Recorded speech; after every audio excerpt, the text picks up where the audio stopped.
ایک انگریز مسلمان ہوا تھا نا کچھ دن پہلے، اس کی ویڈیو بھی بنائی تھی، امریکن تھا.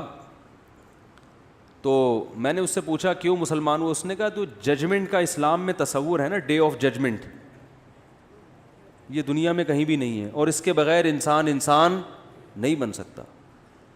آپ کو کون سی چیز ہے جو ابھارے گی نیکی پر، عمل پر؟ این جی او زیادہ تر بلیک منی کو وائٹ کرنے کے لیے بنتی ہیں، سمجھ رہے ہیں نا؟ زیادہ تر این جی اوز کیوں بنتی ہیں؟ آپ نے پیسے منگوانے ہوتے ہیں تو غریبوں کی خدمت کا لیول لگا کے دبا کے پیسہ منگواتے رہو، ٹیکس سے بچاتے رہو اس کو.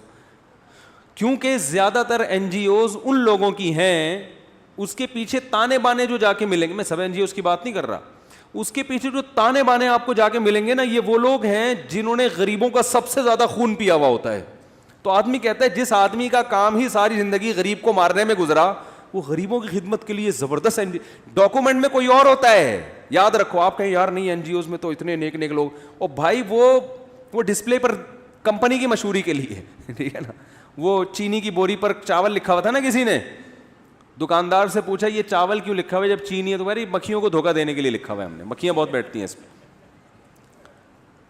تو ڈسپلے پہ کوئی اور ہوگا، ڈاکومنٹ میں کوئی اور ہوگا، آپ تحقیق کرو گے تو پیچھے ملک کا سب سے بڑا بدماش نکلے گا، سب سے بڑا اسمگلر. سب کی بات نہیں کر رہا، لیکن بہت دفعہ ایسے ہوتا ہے. تو جس کا کام ہی انسانیت کی خدمت ہے، این جی او کا تو مقصد ہی یہ ہوتا ہے، اس کو چلانے والے سب سے بڑے عام طور پر انسانیت کے دشمن ہوتے ہیں، وہ چلا رہے ہوتے ہیں اس کو.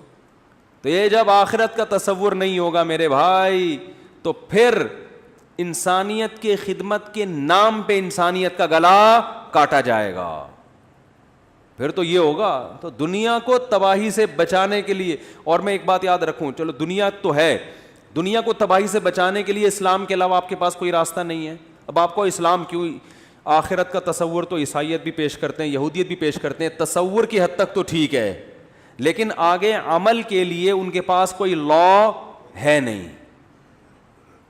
تو اب ایسا تو نہیں ہو سکتا نا کہ آخرت کا تصور عیسائیت سے لے لو آپ، اور نکاح طلاق کے حکام اسلام سے لے لو آپ، وراثت کے حکام یہودیوں سے لو. ایسا تھوڑی ہو سکتا ہے، کیونکہ یہ انسان کہے گا بھائی یہ مذہب ٹھیک ہے تو وہ ٹھیک نہیں ہے، وہ ٹھیک ہے تو یہ ٹھیک نہیں ہے.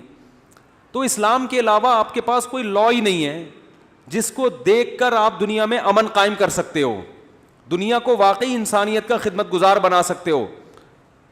نبی صلی اللہ علیہ وسلم نے کیا فرمایا؟ بہترین صدقہ وہ کہ دائیں کو دو اور بائیں ہاتھ کو پتہ نہ چلے. یہ موٹیویشن جب ہی ملے گی کہ جب جس کے لیے دے رہے ہیں آپ کے ذہن میں ہو کہ اس کو پتہ چل رہا ہے.